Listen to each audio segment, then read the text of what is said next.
10 años después de que Amós predicara en Betel, surgió otro profeta, el último enviado por Dios a las 10 tribus del norte de Israel. Este profeta presentó la última advertencia, marcando un contraste total con las profecías de Amós. Su mensaje era más tierno que duro, representando el llamado final de Dios mientras las 10 tribus enfrentaban su desaparición.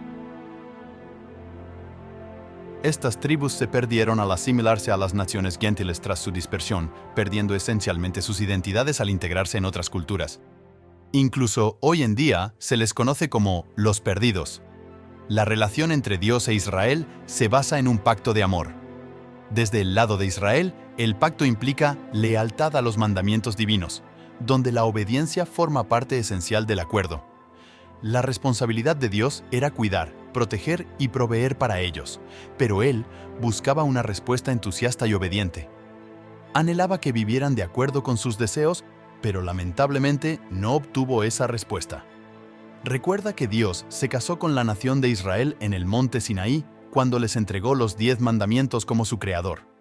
Él es su esposo, el Señor Todopoderoso, su nombre, el Santo de Israel, su Redentor, y es llamado el Dios de toda la tierra.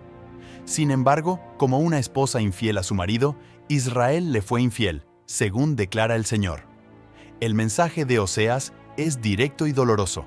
A través de sus profecías, el Señor expone lo que sucedió en su matrimonio con Israel. A pesar de que Dios permanecía leal, no recibía lealtad ni amor de su parte.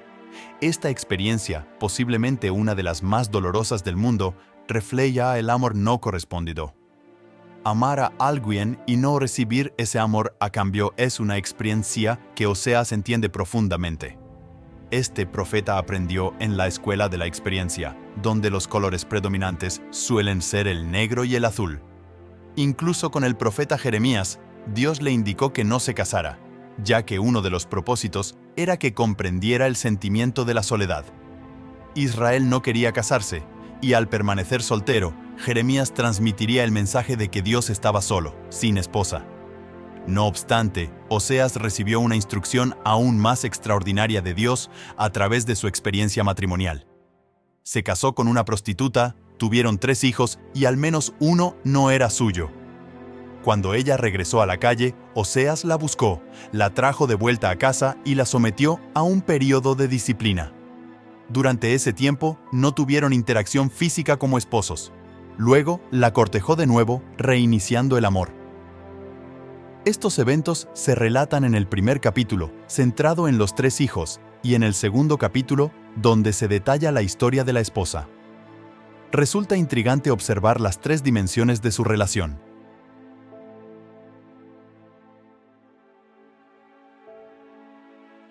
Una vez, sus propios hijos le reprocharon lo que estaba haciendo. Incluso ellos, los niños, podían percibir lo que estaba ocurriendo y cómo las cosas iban mal. Así que, ella fue castigada, pero después fue restaurada, convirtiéndose en la primera en ser reprochada, luego recompensada y finalmente restaurada por tercera vez. El tercer capítulo aborda la figura de Oseas como esposo. En primer lugar, se destaca que, incluso cuando ella le fue infiel, él permaneció fiel. Oseas la buscó aún después de que ella lo dejara con los niños. En segundo lugar, se muestra que fue firme con ella. Durante un periodo, no la trató como a su esposa, la trajo de vuelta a casa, pero no compartió la cama con ella. Esto representaba el período de disciplina, un exilio que Dios haría pasar a los judíos antes de restaurarlos. En tercer lugar, se revela que ella le temía después de ese tiempo. No era un miedo fóbico, sino un temor saludable que traería respeto y lealtad de nuevo a su vida. A partir de este punto, los capítulos 4 en adelante presentan los mensajes que surgieron de todo esto, ya que Dios había dado el mensaje y ahora estaba listo para llevarlo a Israel. El Señor tiene una controversia con Israel, pero al mismo tiempo siente compasión por ellos. Este es el dilema de Dios. ¿Qué hacer cuando las personas que amas te son infieles? Es un problema real que involucra tanto justicia divina como misericordia divina. Oseas se enfoca en 7 pecados de los cuales son culpables. El primero es la infidelidad. Son culpables de prostitución yendo tras otros dioses, así como la esposa de Oseas persiguió a otros hombres. En segundo lugar, son culpables de la independencia. El gobierno elegido por Dios estaba en Jerusalén, pero ellos crearon su propia línea real, estableciendo su propio reino independiente, esencia del pecado al decir, no te tendremos gobernando sobre nosotros, queremos nuestro propio reino. Estaban en rebelión contra el rey elegido de Dios en el sur. Luego se menciona la idolatría e ignorancia. Deberían haber conocido a su Dios, pero no lo hicieron, demostrando desinterés en leer su Biblia. No es esto lo que sucede hoy en día. A pesar de tener el cristianismo durante casi 2000 años, la gente no quiere saber sobre Dios. Cuando aparece algún sermón o programa religioso en la televisión, la mayoría cambia de canal. Los siguientes pecados incluyen inmoralidad, borrachera, promiscuidad y violencia. Finalmente, la ingratitud destaca. Dios los redimió, pero fueron ingratos. No mostraron agradecimiento. La respuesta divina es clara. Quiero sanar a Israel, pero los pecados son demasiado grandes. Samaria está llena de mentirosos, los ladrones están por dentro y los bandidos por fuera. La gente no se da cuenta de que Dios los está observando. Sus actos pecaminosos están a su alrededor, y Él los ve a todos. Es un mensaje serio que nos recuerda que Dios nos observa representado en una serie de imágenes que perduran en la mente. Oseas compara a Israel con masa mezclada, cuando se combinan harina con aceite de oliva justo antes de cocinarla. Este simbolismo refleja la mezcla de sus pecados y la necesidad de ser transformados por el proceso divino. Pero si la dejas, clic, se echa a perder y es horrible. Luego dice, eres como un bizcocho sin voltear que se quema todo por un lado y luego se cocina por el otro lado. Ya que antes se cocinaban los bizcochos encima de una plancha de hierro al fuego, como si fuera un comal. Después, compara a la persona con una paloma revoloteando atrapada en una red, utilizando un lenguaje gráfico y vívido. Luego, acusa a 4 grupos de personas responsables de esta condición. Señala que los sacerdotes son los primeros responsables, ya que deberían conocer a Dios y hablarle a la gente acerca de Él.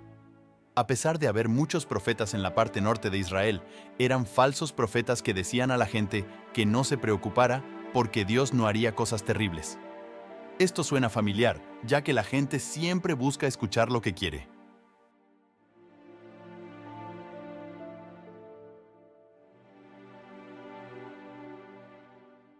Dios intentó castigarlos, pero no pudo soportar sus profesiones de arrepentimiento. Envió a sus profetas para advertirles de su perdición. No quería sus sacrificios u ofrendas, sino su amor y conocimiento de Él. A través de imágenes emotivas se muestra el desgarrador dilema de Dios al amar a un Israel infiel. Cuando Israel era un niño, Dios lo amaba y lo llamó para que saliera de Egipto.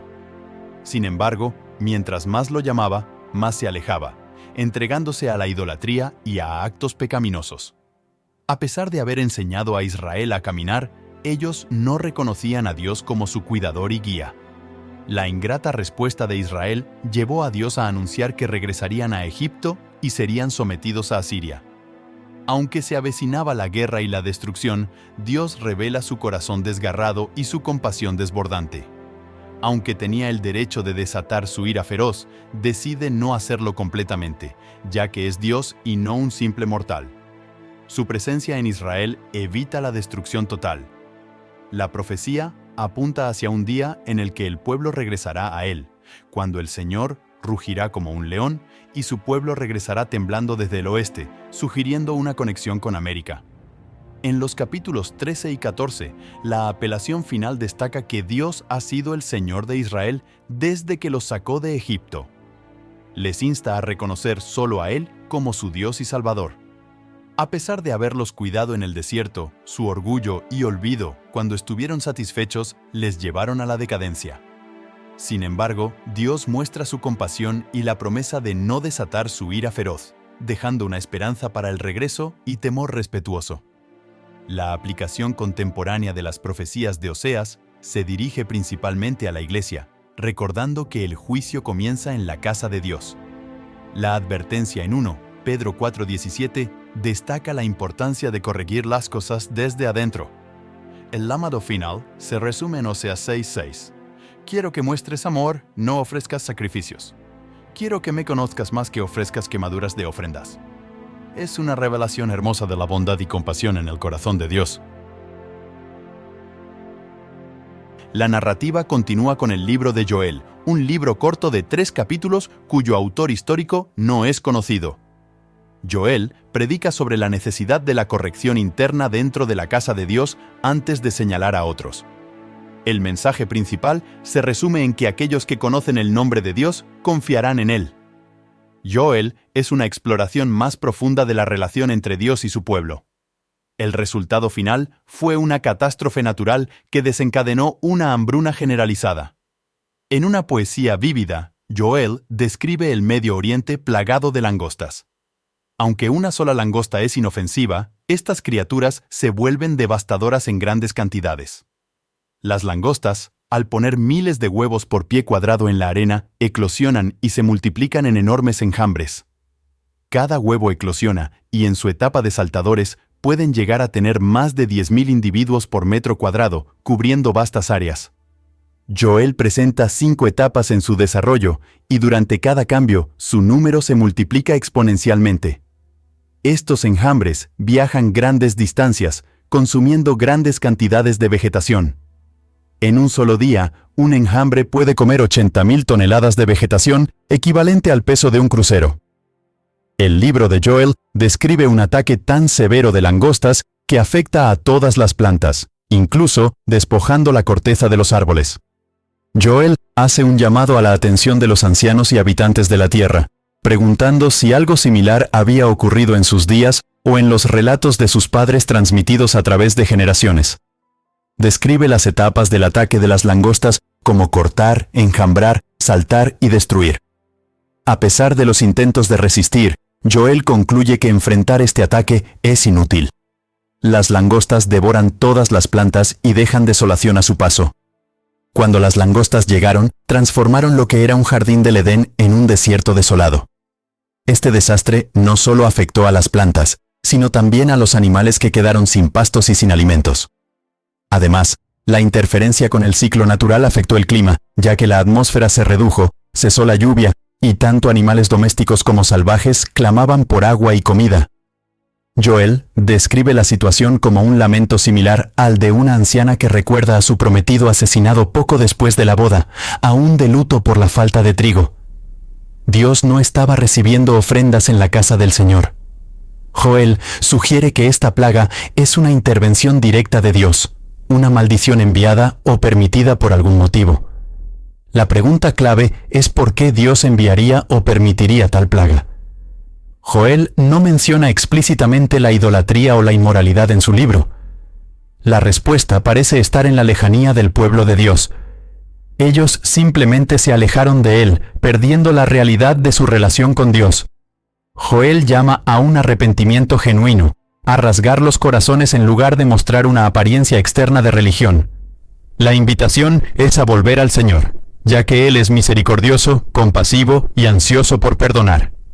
El día del Señor es terrible, pero hay una oportunidad de regresar a Dios antes de que sea demasiado tarde. Esto también sirve como una advertencia para la actualidad, recordándonos que podemos estar involucrados en actividades religiosas externas sin tener una relación genuina con Dios en nuestros corazones. Joel denuncia la religión impía, donde la apariencia externa de devoción y liturgia no se traduce en un arrepentimiento genuino o una conexión real con Dios.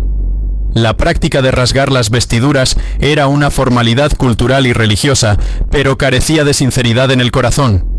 La liturgia externa no estaba respaldada por una vida interior de piedad y poder espiritual. La religión impía tiene 3 problemas fundamentales. Primero, es ofensiva para Dios, ya que no es un encuentro genuino con Él. Segundo, es inútil para ayudar a los demás. No tiene el poder de cambiar vidas. Tercero, es peligrosa para uno mismo, ya que engaña a las personas haciéndolas creer que están bien con Dios, cuando en realidad están lejos de Él. A pesar de la condición desesperada de la religión impía, Joel ofrece instrucciones específicas para regresar a una posición correcta con Dios. No deja la solución vaga, más bien insta a acciones específicas. Joel aconseja tocar la trompeta en Sión, consagrar un ayuno, convocar una asamblea sagrada, reunir al pueblo, santificar la congregación, convocar a los ancianos y niños, y permitir que el novio y la novia salgan de sus aposentos. Además, Joel llama a los sacerdotes a llorar entre el pórtico y el altar, pidiendo perdón para el pueblo. La súplica es clara: perdona a tu pueblo, oh Señor, y no entregues tu herencia al oprobio, para que las naciones no dominen sobre ellos. Joel destaca la importancia de restablecer la relación con Dios y evitar que las naciones duden de la presencia divina. Joel profetiza acerca de la restauración de los años que las langostas se han comido, destacando cómo Dios puede redimir incluso los períodos de pérdida y desastre en la vida de las personas. Señala que, al entregarse a Dios, las personas experimentan un renuevo extraordinario y logran cosas asombrosas. En Joel 2:28, el profeta anticipa el derramamiento del Espíritu Santo sobre toda la humanidad. Esta profecía es una visión de un tiempo en el que todas las personas, independientemente de su edad, género o posición social, recibirán el Espíritu de Dios. Joel describe cómo este derramamiento traerá la capacidad de profetizar, soñar sueños y tener visiones, revelando así la comunión directa con Dios.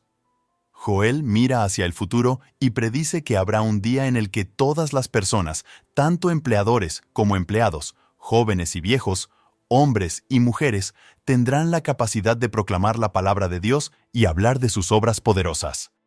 Este don de profecía simboliza el conocimiento de la mente de Dios y la habilidad de declararlo. El capítulo 3 de Joel describe un día final de juicio divino, representado simbólicamente en el valle de Josafat, donde Dios entrará en juicio contra todas las naciones a causa de su pueblo Israel. Este pasaje revela el desenlace final para aquellos que se han opuesto a los propósitos de Dios. Joel finaliza con una invitación a las naciones para que se reúnan y peleen contra Dios en el último día. Esta imagen final destaca la inevitable derrota de aquellos que se han opuesto a los reinos de Dios. Joel enfatiza la importancia del Espíritu de Dios en ayudar a atraer a las personas a la ciudad de Dios.